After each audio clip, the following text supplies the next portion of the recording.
Ó Deus, que o Senhor abençoe as demais crianças da nossa igreja, como sempre temos orado aqui, Senhor.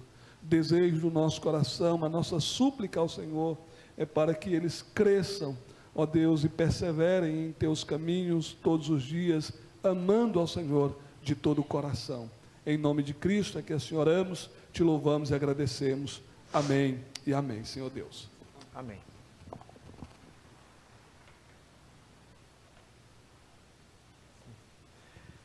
Boa noite, meus irmãos. Graça e paz a todos. Convido a amada Igreja do Senhor a abrir a Bíblia em Zacarias capítulo 12.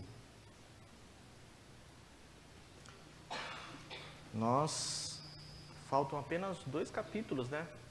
Exposto este, faltarão apenas 2 capítulos para nós concluirmos o livro do profeta Zacarias. Então, estamos aí enfrentando esses desafios, né? Exegéticos, hermenêuticos, em alguma medida até homiléticos, para fielmente pregarmos a palavra de Deus para os irmãos. Os irmãos têm suado a camisa comigo, né? Nos domingos que nós estudamos Zacarias. São textos difíceis, mas que o Senhor tem misericordiosamente nos abençoado quanto a isso. Eu sei que nem todos que estão aqui têm acompanhado, né, toda a exposição do livro. Mas os irmãos podem encontrar essas mensagens, não só as mensagens de Zacarias, mas as exposições de João, Efésios, Tiago, Jonas, Ageu, essas séries de exposições em vários livros, tanto do Antigo quanto do Novo Testamento, elas estão no nosso canal no YouTube. Então, se você quiser procurar lá algum sermão e algum capítulo específico, você pode ir lá pesquisar no YouTube que você vai encontrar, né? Obviamente, os irmãos vão dar preferência ao reverendo Rivles, porque ele prega melhor. Acho que está sobrando um pouco aqui. Zacarias capítulo 12 diz assim: peso da palavra do Senhor sobre Israel. Fala o Senhor, o que estende o céu, e que funda a terra, e que forma o espírito do homem dentro dele. Eis que eu farei de Jerusalém um copo de tremor para todos os povos em redor, e também para Judá, durante o cerco contra Jerusalém. E acontecerá naquele dia que farei de Jerusalém uma pedra pesada para todos os povos. Todos os que a carregarem, certamente serão despedaçados, e ajuntar-se-á contra ela todo o povo da terra. Naquele dia, diz o Senhor, ferirei de espanto a todos os cavalos, e de loucura os que montam neles, mas sobre a casa de Judá abrirei os meus olhos, e ferirei de cegueira todos os cavalos dos povos. Então os governadores de Judá dirão no seu coração: os habitantes de Jerusalém são a minha força no Senhor dos Exércitos, seu Deus. Naquele dia, porei os governadores de Judá como um braseiro ardente no meio da lenha, e como um facho de fogo entre gavelas, e à direita e à esquerda consumirão a todos os povos em redor. E Jerusalém será habitada outra vez no seu lugar, em Jerusalém. E o Senhor salvará primeiramente as tendas de Judá, para que a glória da casa de Davi e a glória dos habitantes de Jerusalém não seja exaltada sobre Judá. Naquele dia, o Senhor protegerá os habitantes de Jerusalém, e o mais fraco dentre eles, naquele dia, será como Davi, e a casa de Davi será como Deus, como o anjo do Senhor diante deles. E acontecerá, naquele dia, que procurarei destruir todas as nações que vierem contra Jerusalém. Mas sobre a casa de Davi e sobre os habitantes de Jerusalém derramarei o espírito de graça e de súplicas, e olharão para mim, a quem transpassaram, e prantearão sobre ele, como quem pranteia pelo filho unigênito, e chorarão amargamente por ele, como se chora amargamente pelo primogênito. Naquele dia será grande o pranto em Jerusalém, como o pranto de Hadad-Rimon, no vale de Megido ou Megido, e a terra pranteará cada família à parte. A família da casa de Davi à parte, e as suas mulheres à parte. E a família da casa de Natã à parte, e as suas mulheres à parte. E a família da casa de Levi à parte, e as suas mulheres à parte. A família de Simei à parte, e suas mulheres à parte. Todas as famílias remanescentes, cada família à parte, e suas mulheres à parte. Amém. Senhor, nós vamos estudar a Tua palavra. Que o Senhor esteja conosco nesta noite, tenha misericórdia do Teu servo que vai falar, que eu possa ser fiel, Senhor, ao que o texto diz, e que os nossos corações, ouvidos e olhos estejam atentos àquilo que o Senhor tem a nos ensinar nesta noite. O Senhor é o nosso pastor, é o nosso mestre, é sempre o Senhor que ensina o seu povo. Dá-nos ouvidos para ouvir, Senhor, a Tua voz. É assim que oramos, em nome de Jesus. Amém. Irmãos, nós vimos nos últimos sermões, nas últimas pregações, como Deus, Ele prometeu destruir os falsos profetas que estavam dentre as terras de Israel, os falsos pastores, os falsos líderes de Israel, e Deus também promete, nesse contexto todo, assumir então a liderança do seu povo como sendo Ele o verdadeiro pastor de Israel. Ele promete destruir e aniquilar os falsos mestres, os falsos pastores, e Ele assumir a liderança através do seu servo, o renovo, o Messias, que governaria e pastorearia Israel para o triunfo.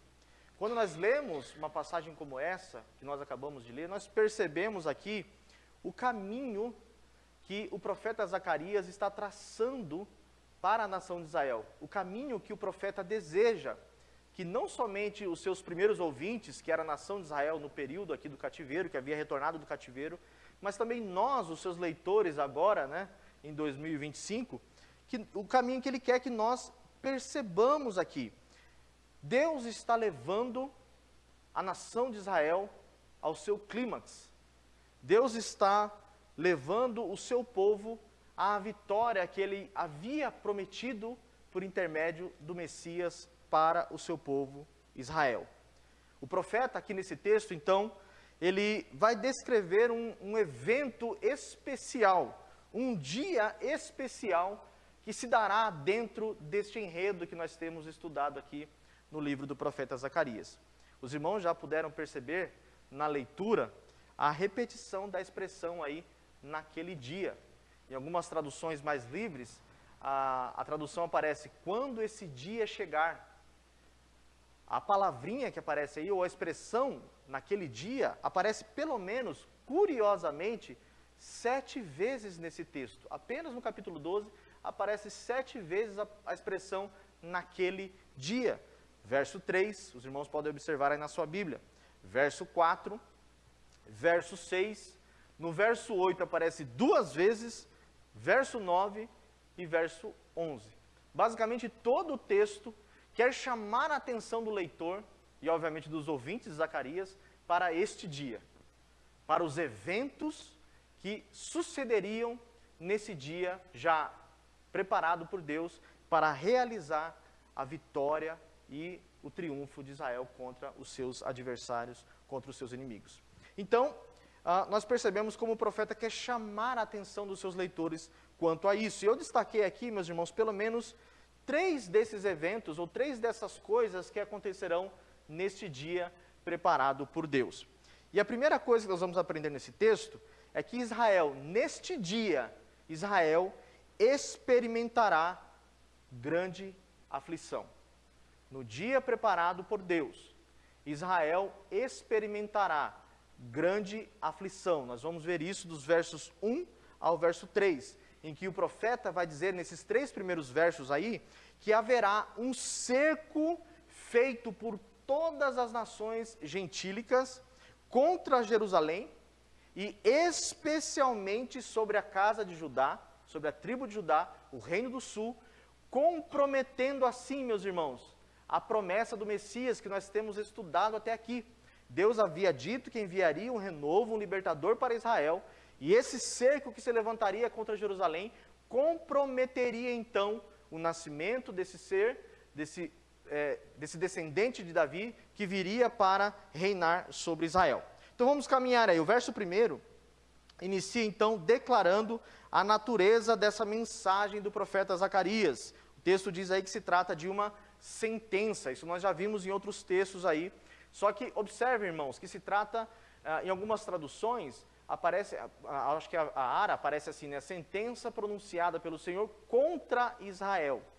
Contra Israel. Mas essa tradução não é muito fiel ao texto hebraico.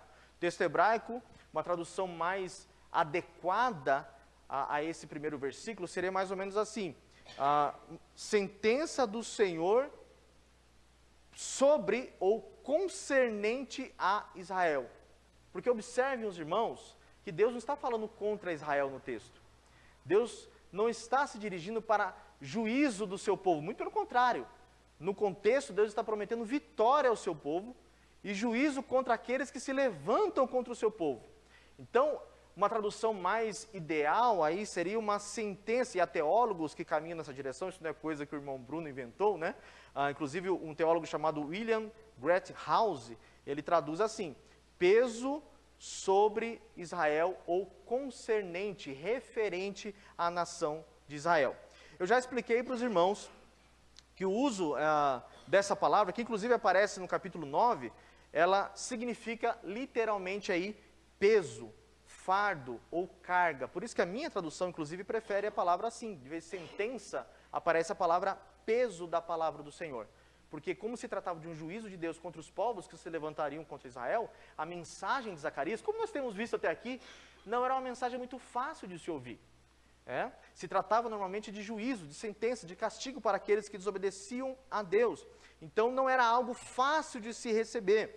E aí a segunda parte do versículo 1 vai trazer informações já a respeito de Deus. Peso da sentença deste Deus. E aqui, irmãos, tem uma observação interessante. Deus, como nós temos aprendido até aqui, é um Deus que fala. Deus fala com o seu povo por intermédio dos profetas. Ele se revela como fala conosco, como está falando, inclusive, neste momento, conosco, por intermédio da sua palavra. Isso mostra que nosso Deus não é uma coisa, Deus não é uma energia, Deus não é um arrepiar dos cabelos do braço, um arrepio na espinha, essas coisas todas que as pessoas confundem com Deus, dentro do período pós-moderno que nós vivemos, não é o que a Bíblia fala. Deus é um ser pessoal, que tem vontade, intelecto, emoções. Deus fala com o seu povo, e é isso que Ele está fazendo, inclusive, nesta noite, falando aos nossos corações. Ele se revela como aí no texto? Como aquele que criou os céus, a terra e o espírito do homem. Nós vemos aqui já, meus irmãos, dois sentidos, ou pelo menos dois aspectos do governo de Deus sobre a sua criação. Um governo que nós chamamos de governo cósmico ou criacional. Deus é Senhor de todas as coisas. Por que Deus tem direito sobre todas as coisas? Porque Ele é Criador de todas as coisas. Então Deus é dono da minha vida. Deus é dono da sua vida. Deus é dono de tudo que existe.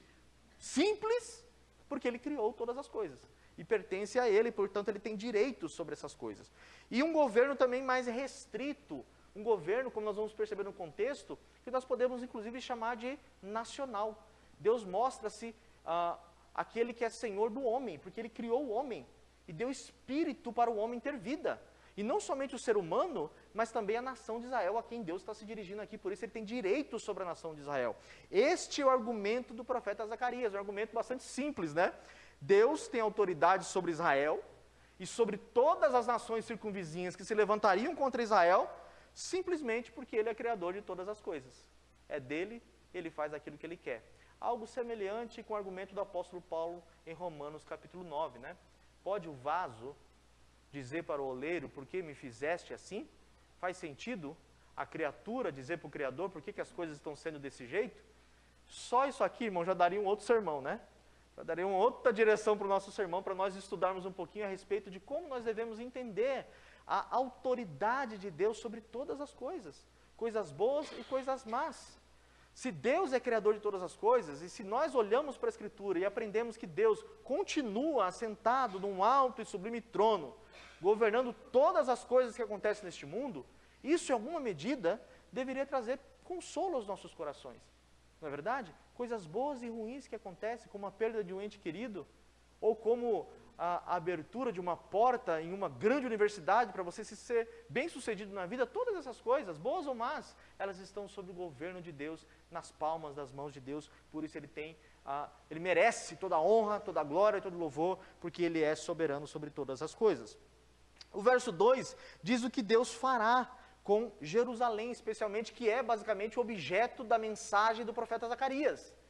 Todas as mensagens do profeta Zacarias até aqui são para os exilados que voltaram para reconstruir a cidade de Jerusalém e especialmente o templo que estava situado em Jerusalém. O que Deus faria com a cidade diante dos seus inimigos? Olha a metáfora que aparece aí. Jerusalém seria como um copo de tremor. Na versão de vocês, aí um cálice de tontear. Jerusalém seria como um copo que teria uma bebida alcoólica, que ia tornar os seus inimigos ébrios, embriagados. Eles ficariam embriagados e confusos quando se levantassem contra Jerusalém. A ideia aqui é exatamente que quando eles tentassem destruir Jerusalém, eles ficariam completamente perturbados. É como se eles tivessem bebido algum tipo de bebida forte e não teriam, portanto, capacidade para destruir Israel. O verso 3 vai aparecer em uma outra metáfora. Agora, Jerusalém é comparada com uma pedra muito pesada. Uma pedra muito pesada, que todo aquele que tentar remover Jerusalém do seu lugar, sairia ferido. Então, Jerusalém primeiro é um copo de bebida que tornaria os seus inimigos ébrios. Então eles tentariam se levantar contra Jerusalém e ficariam confusos. E também Jerusalém seria como que para eles uma pedra muito pesada, que todo aquele que tentasse remover Jerusalém de lá, lembre-se que o contexto era o restabelecimento do templo e da cidade. Quando os inimigos se levantassem para tirar Jerusalém de lá, eles é quem seriam machucados, é eles quem sairiam feridos dessa empreitada, dessa tentativa.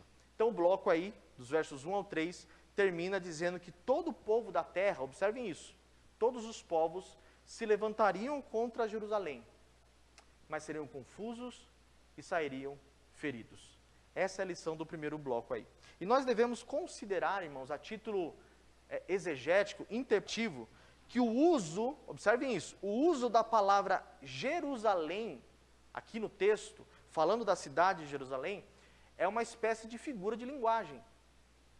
Nós chamamos isso na língua portuguesa de sinédoque, quando nós tomamos a parte pelo todo. Jerusalém aqui é uma palavrinha que não apenas significa, se refere à cidade de Jerusalém, mas está se referindo a todo o remanescente de Israel aqui, a toda a nação de Israel que estava sendo agora reavivada, renovada por Deus para voltar a habitar nas terras que Deus havia prometido a Abraão, Isaque e Jacó. Então, é uma metáfora aí se referindo a todo o povo. E o ponto aqui, o ponto de Zacarias, é que nós devemos perceber como o povo de Deus seria oprimido angustiosamente pelos seus adversários. E é intrigante nós observarmos isso aqui, porque os irmãos têm caminhado comigo aí na exposição de Jerusalém, de Zacarias, na verdade, se referindo a Jerusalém, que a promessa de Deus para a cidade e para o povo de Israel era uma promessa de paz, não é isso? O povo de Israel estava sob o cativeiro durante 70 anos e o tempo de cativeiro, de exílio, havia acabado. E Deus então levanta esses 3 profetas que nós aprendemos aqui, os profetas pós-exílicos, Zacarias, Ageu e Malaquias, para estimular o povo a reconstruir a terra, voltar para a terra de Jerusalém e reconstruir a cidade, reconstruir o templo. Então a promessa que envolvia tudo isso era uma promessa de paz, de descanso. Não é isso?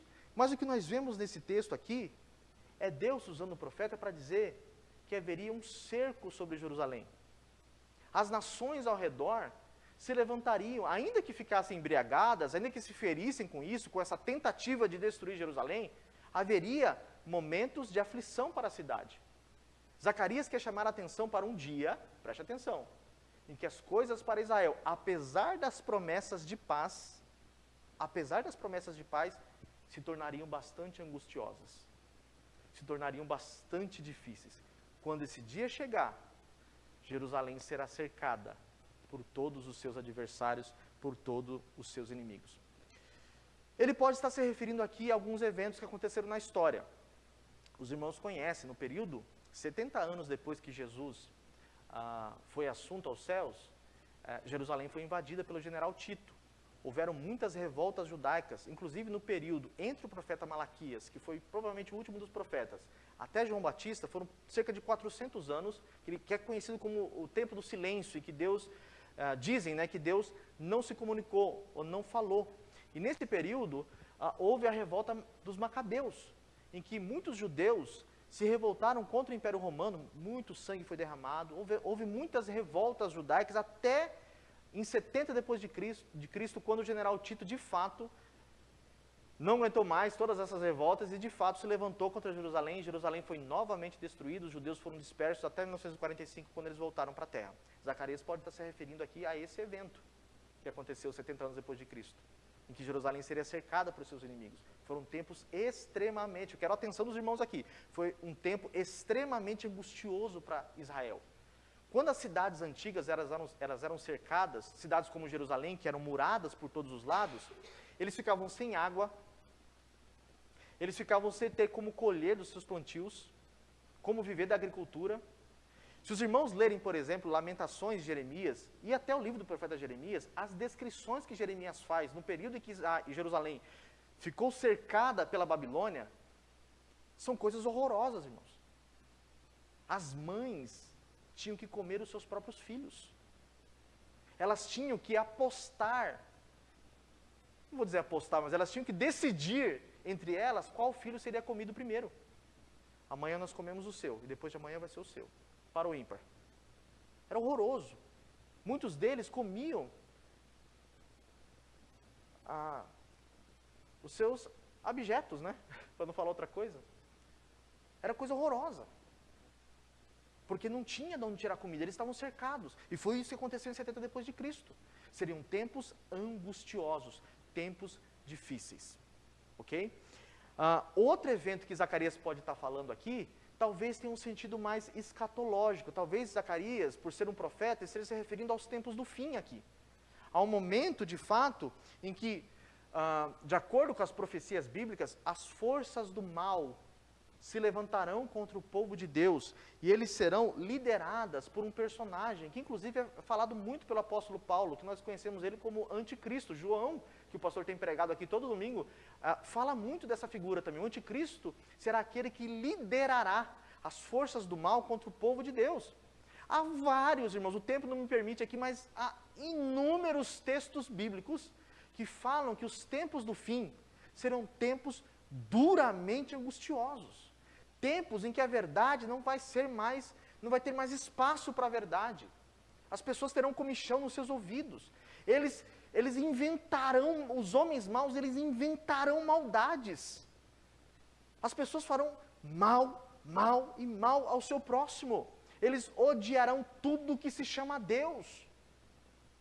Serão dias difíceis. É engraçado que existe uma visão hoje que tem esvaziado essas verdades, as pregações da teologia pós-moderna, que está sendo diluída com mensagens coaching, com mensagens motivacionais, mensagens de autoajuda, que querem isentar o povo de Deus com essa dura verdade. Que o dia que é o dia da nossa libertação, será precedido por dias de grande, mas grande aflição. O apóstolo Paulo diz isso. Lembre-se, Timóteo, que os últimos dias serão dias difíceis. Serão dias difíceis. E o apóstolo Paulo fala sobre isso aos Efésios, meus irmãos. Lembre-se, quando ele fala da armadura de Deus, por que nós devemos vestir a armadura de Deus? O capacete da salvação, a couraça da justiça, os sapatos da preparação do evangelho. Ele faz as descrições de um soldado romano. Se vistam com essas armaduras, estejam preparados. Para quê? Para quê? Aí ele diz lá, quando vier o dia mau. As profecias bíblicas chamam esse dia de o dia do Senhor. O dia em que o sol não dará sua luz. As estrelas cairão do firmamento. A terra vai estremecer. Os anjos Tocarão as suas trombetas para anunciar o triunfo do rei, mas será um dia de juízo também, um dia de muita luta e de muita dificuldade para o povo de Deus. Com isso, irmãos, eu quero dizer para os irmãos que nós devemos estar preparados para isso. Se a Bíblia é verdade, desde a época dos Hebreus, ali, quando o autor dos Hebreus escreveu a sua epístola, ele vem falando assim: hoje Deus tem nos falado nos últimos dias pelo Filho. Ele diz que o período da assunção de Jesus até os dias da volta do Messias, nós chamamos isso de período, esse período de últimos dias. E se nós de fato estamos nos últimos dias, se prepare para ser odiado. Não foi isso que Jesus disse? Se fizeram isso comigo, se maltrataram o Messias, o que vão fazer com vocês, meus discípulos? Irmãos, e como eu disse, faltaria tempo para descrever o que a igreja já passou, quanto sangue foi derramado. E apesar de tudo isso, a Bíblia ainda fala de um tempo que será pior. Será pior. Em dias em que a igreja de Cristo será odiada. Se você for um crente fiel a Deus, escute o que eu vou te dizer. Prepare-se. Prepare-se para ser odiado. Jesus disse: eles vos odiarão. E cuidarão estar fazendo ainda a vontade de Deus quando prenderem vocês, quando maltratarem vocês, quando ferirem vocês. Eles vão achar que estão fazendo ainda um trabalho para Deus. Então essa é a primeira coisa que nós vamos encontrar aqui. A título de aplicação desse primeiro ponto, irmãos, eu quero destacar para os irmãos uma reflexão. Todos nós passamos por dificuldades, sim ou não? Sim, todos nós passamos por dificuldade. Todos nós passamos por aflição. Eu não estou falando disso. Eu não estou falando pelas dificuldades da vida. Enfermidades, desemprego, problemas no casamento, não estou falando disso. Eu estou falando de perseguição por conta da nossa fé. Ok? Estou falando de ser odiado por ser cristão. A pergunta que nós devemos fazer, olhando para esse texto aqui, é: irmãos, por que as nações se levantariam contra Israel? O que Israel fez? Qual foi o erro de Israel aqui, ao retornar para a terra, que era deles, e reconstruir o seu templo? Lembram de Sambalate e Tobias? Quantas armações, quantas estratégias para impedir o povo de Deus de avançar? Porque por trás disso existem forças do mal, que querem oprimir a igreja, que querem calar a igreja, que querem fazer você voltar atrás. Então, por conta da sua fé, você será odiado. Essas não são palavras minhas, foi o Senhor Jesus quem disse isso. E nós conversávamos inclusive sobre isso ontem, né? Se nós não estamos sendo odiados, não estou falando ser odiado a vida inteira, né? Mas ser odiado por causa da sua fé, em alguma medida, também vai caracterizar a natureza da sua fé. Porque há uma promessa, não vou dizer uma promessa positiva, mas há uma promessa negativa na Escritura quanto a esse sentido, de que todos nós seríamos odiados por conta da nossa fidelidade. Você deve ter tido experiências assim no seu trabalho, na sua família, que apenas por ser crente, muitas vezes você tem enfrentado dificuldades. Algumas pessoas sofrem por causa dos seus próprios pecados e atribuem isso a Deus. Não estou falando disso. Né? Aquilo que o homem planta, ele colhe. Se você planta vento, você vai colher tormenta. Se você planta espinho, você vai colher abrolho. Não é isso que a Bíblia diz? Se você planta maldade, você vai colher maldade. Ninguém planta laranja, vai colher manga. Então, muitas vezes nós sofremos por causa dos nossos próprios pecados. Eu estou falando aqui de pessoas que sofrem por causa da sua fidelidade. Sofrem por serem discípulos de Jesus. Sofrem por serem servos de Deus. Prepare-se, igreja. Prepare-se, igreja. Porque tempos difíceis virão. Se nós não aguentamos nem o Covid-19, né, pastor? Virá verdadeiras perseguições. Segunda lição nós aprendemos aí, irmãos, vai do verso 4 ao verso 8. O texto diz aí que Israel experimentará também grande libertação. Esse bloquinho do verso 4 ao verso 8 diz aí que Deus salvará Jerusalém. Principalmente, se atentem para isso, principalmente e especialmente, ou talvez até por causa da casa de Judá. E os irmãos vão entender aqui o argumento do profeta Zacarias. Versículo 4 inicia aí agora uma sentença, agora sim, uma sentença de juízo contra os inimigos de Israel. O Senhor diz que aí espantará os cavalos de guerra, ferirá com loucura os cavaleiros inimigos. No entanto, irmãos, há algo diferente neste texto aí.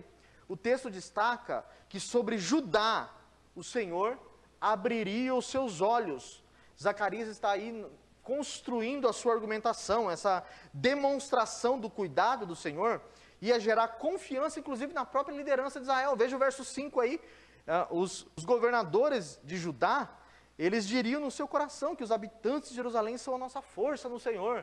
Basicamente aí, o que ele está dizendo é, a vitória é certa, porque Deus está ao lado de Jerusalém. Ninguém poderia destruir Jerusalém. Jerusalém, de acordo com o profeta Zacarias aqui, é indestrutível. Os governadores, eles poderiam se jactanciar, porque Deus estava do lado de Jerusalém. Há algo assim no Novo Testamento, né? Se Deus é por nós, quem será contra nós? Se Deus é quem justifica o seu povo, quem tentará acusação contra os escolhidos de Deus? Se Deus é por nós, nós já temos a vitória. Nós não somos vencedores. Não, nós somos mais do que vencedores, porque Deus está ao nosso lado. E por falar nos governadores de Judá, o verso 6 diz aí exatamente o que o Senhor fará com os governadores de Judá. Eles serão, olha a metáfora aí, como chamas, como um braseiro ardente no meio da lenha, e como um facho de fogo entre gavelas, aí de espalha, né? Que são feixes de espigas ou cereais. E eles consumirão os adversários à esquerda e os adversários à direita. O texto está dizendo aí que quem encostasse em Jerusalém seria queimado. É como colocar a mão no fogo. Quem mexesse com Jerusalém aqui nesse período é como colocar a mão no fogo. Ia se queimar. Não brinca com Jerusalém, porque senão você vai se queimar. Basicamente aqui, quem mexia com Jerusalém estava mexendo com Deus. Estava arrumando sarna para se coçar. Porque Deus estava do lado de Jerusalém, não é verdade? É isso que o texto está nos ensinando aí. O verso 7 explica por que Zacarias disse que Deus colocaria os seus olhos sobre Judá. Atentem-se para isso, irmãos. O texto diz que o Senhor daria preferência nesse ato de salvação. Deus libertaria Judá desse cerco que aconteceria, mas Deus libertaria Israel, mas Deus daria preferência às tendas de Judá. E aqui, o texto está se referindo literalmente ou especificamente à tribo de Judá. Os irmãos se lembram que Israel estava dividido em 2 reinos, né? No reino do norte, 10 tribos estavam situadas. No reino do sul, estava a tribo de Judá e a pequena tribo de Benjamim. Então, todo o reino do sul era conhecido como Judá. Por isso, às vezes, esse termo aparece como termo intercambiável, se referindo a todo o reino do sul, às vezes até como todo Israel, ou às vezes se referindo especificamente à tribo de Judá, da onde viria o descendente do Messias, que é o tema da mensagem do profeta Zacarias. E veja, o verso 7, que é objeto do nosso estudo aqui, ele parece um pouco confuso. Dá uma olhadinha na sua Bíblia, não parece um pouco confuso? O texto diz aí que Deus salvaria Judá para que as glórias da dinastia de Davi e os moradores de Jerusalém não sejam exaltados sobre Judá. Meio confuso, não é isso? Deus salvaria Judá para que as glórias da dinastia de Davi e os moradores de Jerusalém não sejam exaltados sobre Judá. O que Zacarias está dizendo aqui? Eu me perguntei para o versículo, né? Mas tanto a dinastia davídica quanto os moradores de Jerusalém, eles são da tribo de Judá. Então parece um pouco estranho aí a argumentação do profeta Zacarias. E aí eu destaquei algumas coisas aqui. Primeiro, nós devemos considerar que o uso da palavra Judá, como já expliquei para os irmãos aqui, ora significa o reino do sul, às vezes se referindo apenas ao reino do sul, ora significa a tribo de Judá propriamente dito. Esse é o primeiro ponto. O uso da palavra pode ser aqui intercambiável. Em segundo lugar, o objetivo aqui de Zacarias é mostrar que Deus não estava estava estimulando a divisão entre a nação de Israel aqui. O objetivo era não estimular a divisão entre a nação de Israel, porque as batalhas que se seguiriam poderiam dar honra ou mérito para uma tribo específica em detrimento de outras. E o objetivo de Deus com a restauração de Israel não era a divisão das tribos, como era antigamente, mas a união do povo de Deus, centralizada ali agora em Jerusalém, cultuando ao único Deus. Então Deus não queria que a dinastia de Davi se sobressaísse em relação ao restante dos descendentes de Judá. Ele queria que todo mundo recebesse o mérito da vitória ali, sem separação, sem mérito maior de um em detrimento de outro. Que lição, hein? Que lição. Não é verdade? A vitória não era da dinastia de Davi apenas, mas era de todo o povo de Deus. Então, quando um perde, todos perdem. Quando um ganha, todos ganham. Quando um cai, irmãos, todos caem. Não é verdade? Essa corporatividade, essa solidariedade, que de maneira misteriosa nós estamos de alguma maneira ligados. Não é isso? Lembra-se quando Acã pega os objetos de Jericó e esconde debaixo da sua tenda, debaixo do tapete, esconde o pecado lá, e Josué vai para a batalha diante de uma cidade pequena, chamada Ai, uma cidade pequena. Ele vai apenas com 4.000 soldados, ele fala, é uma cidade tão pequena, não precisa de muitos soldados, vai com poucos soldados, 4.000 soldados está bom. Pois os judeus voltaram, irmãos, envergonhados daquela batalha. E aí o anjo do Senhor fala para Josué, o Josué busca a Deus, por que nós perdemos a batalha? O que aconteceu? E Deus diz assim, Acã pecou. É isso que o texto diz? Acã pecou. É isso que o texto diz, irmãos? Não, pegadinha do Brunão.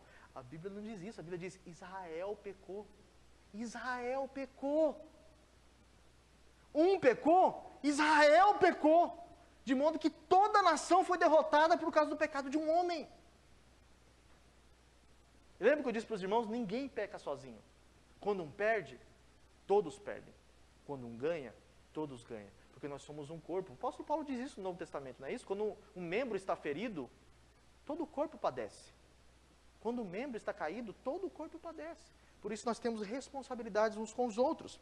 E aí, irmãos, uma terceira consideração é a expressão que aparece no verso 7, tendas de Judá, que pode estar se referindo aí provavelmente às áreas rurais do Reino do Sul, do povo comum, simples, que vivia aos redores de Jerusalém, inclusive fora de Jerusalém, fora dos muros de Jerusalém, e que também participariam dessas batalhas. Eles também deveriam receber os méritos do triunfo contra os inimigos de Israel. Então aí, o bloco termina no verso 8, com o Senhor dizendo que vai defender os habitantes de Jerusalém, o mais fraco, olha que coisa maravilhosa, o mais fraco dentre eles, o mais fraco judeuzinho lá, seria como o grande rei Davi.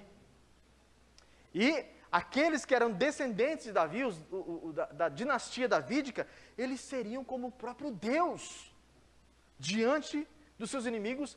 Tamanha era a glória e o triunfo que Deus daria para o povo de Israel nessas batalhas. O mais fraquinho judeu seria como o próprio Davi. Os irmãos lembram as vitórias, as grandes vitórias de Davi, que com uma pedra foi capaz de destruir um gigante, o gigante Golias. Todos os irmãos conhecem a história. E aparece a expressão, o anjo do Senhor, que pode ser aí um apontamento inclusive para o próprio Messias, uma teofania, o Cristo pré-encarnado já se revelando aí para Zacarias. Irmãos, deixa eu contextualizar esse segundo bloco aqui. Deus às vezes nos deixa no limite. Deus às vezes nos deixa no limite. Israel estava cercada, Jerusalém estava cercada por todos os inimigos ao redor, não tinha que comer, não tinha que beber. O que eles podiam fazer? Qual a esperança deles? Apenas confiar em Deus. Deus às vezes nos deixa no limite. Eu já disse isso para os irmãos aqui em vários sermões. Lembra da expressão que aparece no Senhor dos Anéis lá? Ao raiar do 5º dia, olhe para as montanhas. Quando tudo... O quanto Ele é glorioso e para que toda a honra, toda a glória sejam dadas... O quanto Ele é glorioso e para que toda a honra, toda a glória sejam dadas apenas a Ele quando nós triunfarmos diante dos nossos adversários. Todas as esperanças vão embora. E é engraçado que, recentemente, eu estava lendo a carta de Paulo aos Romanos, e o apóstolo Paulo diz a respeito de Abraão, que Abraão creu contra a esperança. Que expressão curiosa. Quem crê contra a esperança?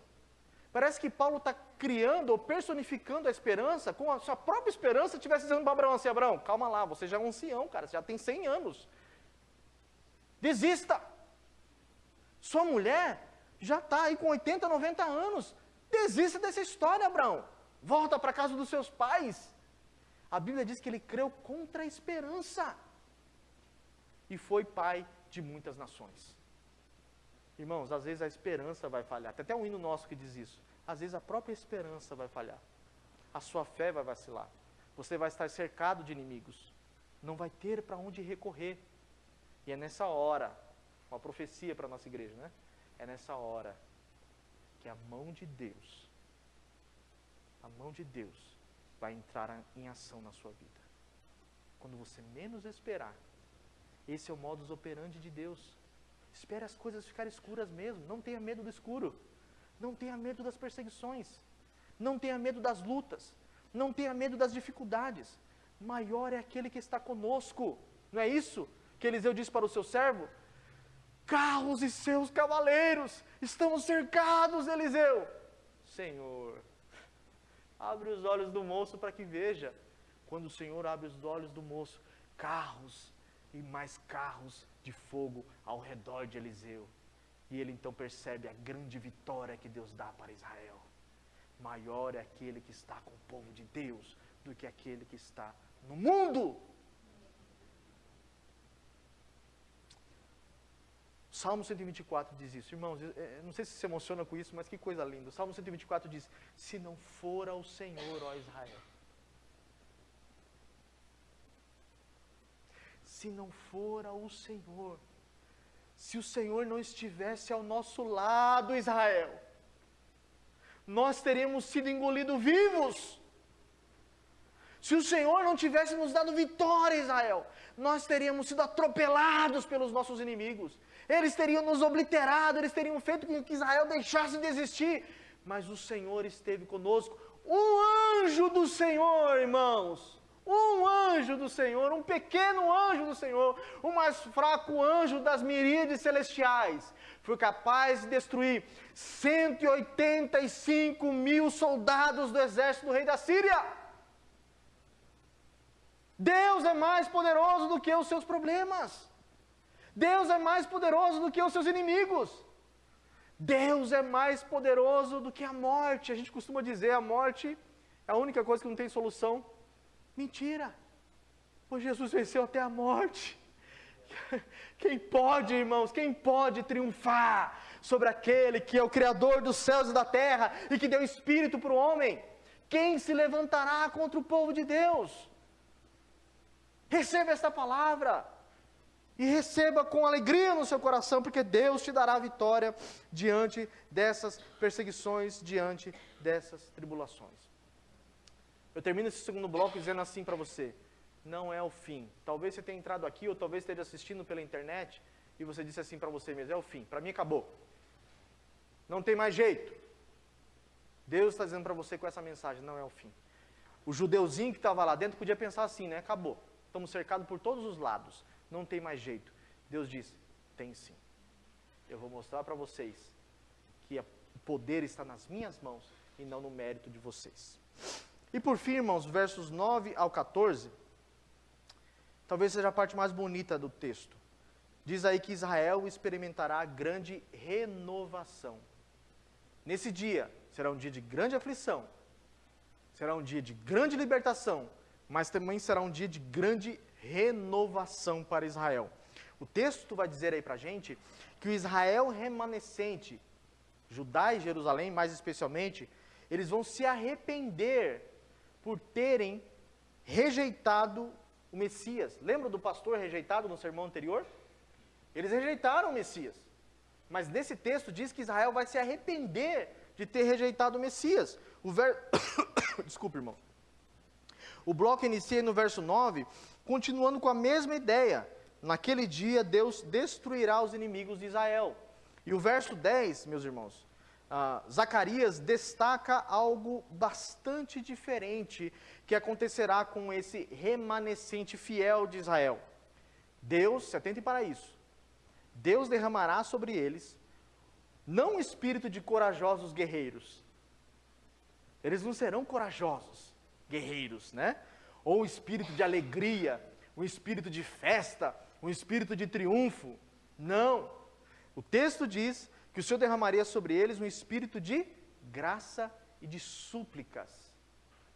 Israel suplicaria a Deus em graça. E o que aconteceria? Eles olhariam, se atentem para isso, eles olhariam para o Senhor, o Messias que havia sido prometido para eles, e eles lamentariam por terem transpassado ou por terem rejeitado o Messias que foi enviado para eles. Por que eles rejeitaram esse Messias? Porque o Messias era humilde. Lembra do sermão das glórias do rei humilde? Que o Messias, o Salvador de Israel, como que ele viria? Montado em um corcel branco? Não, ele viria montado num jumento. Né? Ele viria num jumentinho. Imagina o Salvador vir montado no jumento. Quem ia querer esse Salvador? Então eles rejeitaram o Messias. E não só rejeitaram, o texto diz que eles transpassaram. Eles mesmos mataram o Salvador deles. Qualquer semelhança com a história que nós conhecemos, né, irmãos, é mera coincidência. Veio para os seus, mas os seus não o receberam. Eles mataram Jesus. Eles crucificaram a Jesus. O texto descreve aqui, irmãos, um quebrantamento nacional. Veja dos versos 11 ao verso 14. Esse espírito de súplicas que viria sobre Israel não seria sobre indivíduos apenas particulares, seria um arrependimento comunitário.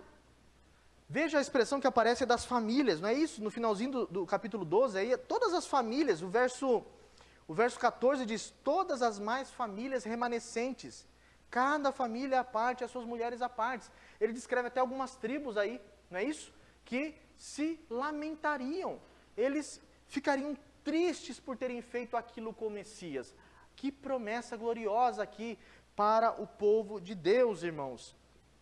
Todas as famílias remanescentes lamentariam sobre o Messias, o que fizeram com o Messias. Queridos irmãos, esse texto aqui, que nós acabamos de ler, esse finalzinho aqui, é um dos textos mais importantes e que revelam o futuro, inclusive, do povo de Deus, mais especialmente da nação de Israel. Olhem para minha gravata aqui, por favor. Se Zacarias estiver certo, e nós cremos que está, haverá um dia em que a nação de Israel, obviamente não todo judeu, né? Não todo judeu, mas o texto diz aí, um Israel remanescente. Veja que a linguagem é muito semelhante à linguagem do apóstolo Paulo. Esse remanescente fiel, que aparece no verso 14, esse Israel olhará para o Messias e se arrependerá por ter rejeitado o Salvador do mundo. O texto está dizendo que haverá um dia em que o Israel remanescente olhará para o Messias e se arrependerá por terem rejeitado o seu Salvador. É isso que o texto está dizendo. E há formas de interpretar isso aqui. Por isso que eu quero a atenção dos irmãos, já vou concluir. Como nós podemos olhar para esse texto aqui? Primeiro, tudo isso aqui já se cumpriu na época do profeta Zacarias. De alguma maneira, houve um Messias que apareceu nessa época aqui, e que foi rejeitado pelos judeus, foi morto pelos judeus, e eles olharam para ele e se arrependeram, apesar de não haver nenhuma evidência para essa hipótese, mas é uma hipótese, por isso que eu estou chamando de hipótese, né? Essa é a primeira hipótese. Segundo, a passagem aqui, ela deve ser espiritualizada, se referindo a todo pecador que se arrepende ao olhar para Jesus de maneira subjetiva. De quem que o texto está falando aqui? O texto está falando de todo pecador. Eu vou olhar para essa passagem e vou interpretar ela como se Zacarias estivesse falando sobre todo crente que de alguma maneira olha para a cruz de Jesus e fica lá arrependido por ter, de alguma maneira, por conta dos seus pecados, levado Jesus até a cruz.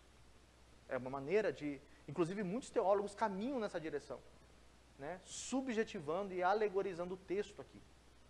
Essa é uma segunda hipótese. A terceira hipótese.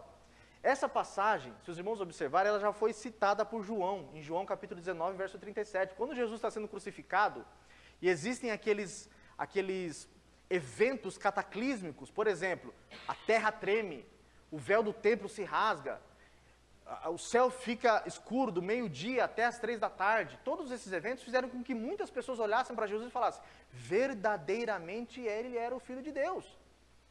E João cita essa passagem de Zacarias, porque está escrito, olharão aquele para quem transpassaram. Essa é uma terceira hipótese.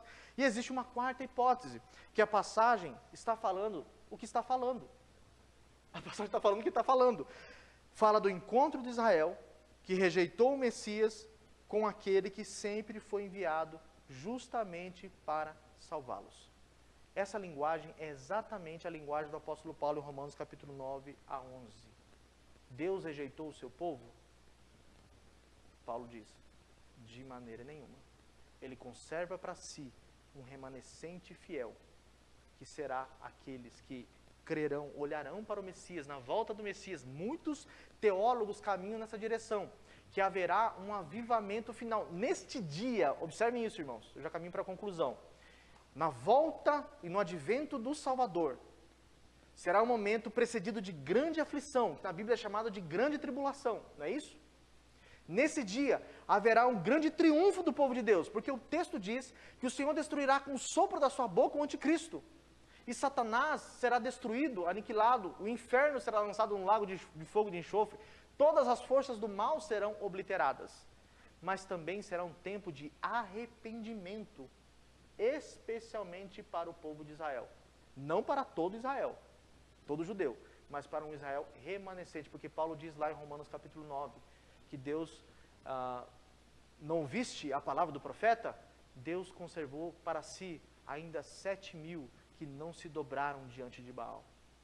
Judeus fiéis, que crerão no Messias Jesus, no seu advento e na sua volta.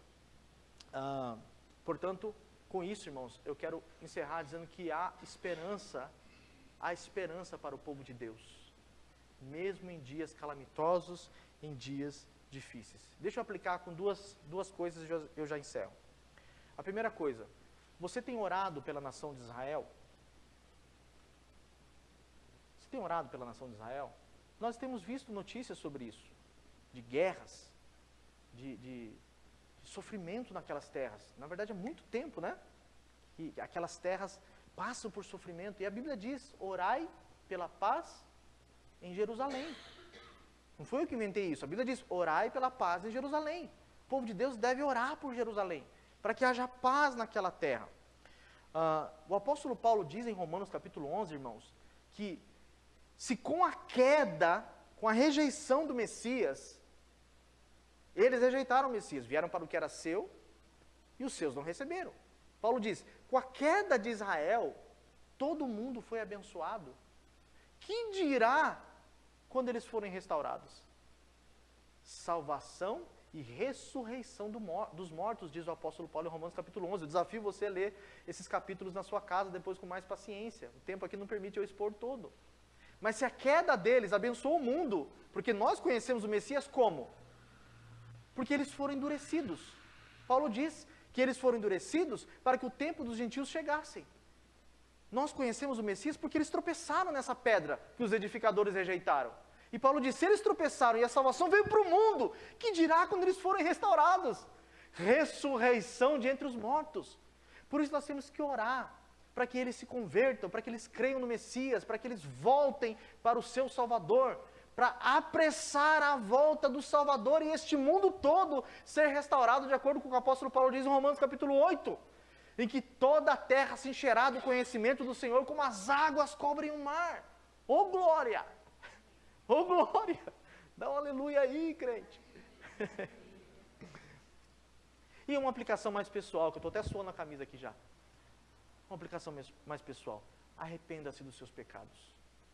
É isso que o texto está ensinando. Como alguém consegue, irmãos, olhar para a cruz? Oh, meu Deus! Como alguém consegue olhar para o Messias transpassado e não se arrepender dos seus pecados? Tem que ter um coração extremamente podre. para olhar para o Messias, desde a minha tenra idade na fé. Quando você for pecar, Bruno, lembre-se dos cravos. Lembre-se da coroa de espinhos. Lembre-se das bofetadas. Lembre-se do cuspe do soldado. Lembre-se da dor, do sofrimento, das noites mal dormidas que Jesus teve, do sangue derramado no Getsêmani, para que você pudesse entrar no reino de Deus, ouvir a voz de Deus dizendo: vinde, benditos do meu Pai, possui por herança o reino que você está preparado desde a fundação do mundo. Então arrependa-se do seu pecado antes que seja tarde. Nós vimos, portanto, meus irmãos, que Deus reservou um dia em que haverá grande aflição para o povo de Deus, aflição como nunca houve. Vimos também que, apesar de tamanha aflição, Deus daria vitória ao seu povo Israel, especialmente à casa de Judá, e isso ele faria por causa da sua fidelidade às suas promessas, que manteria a dinastia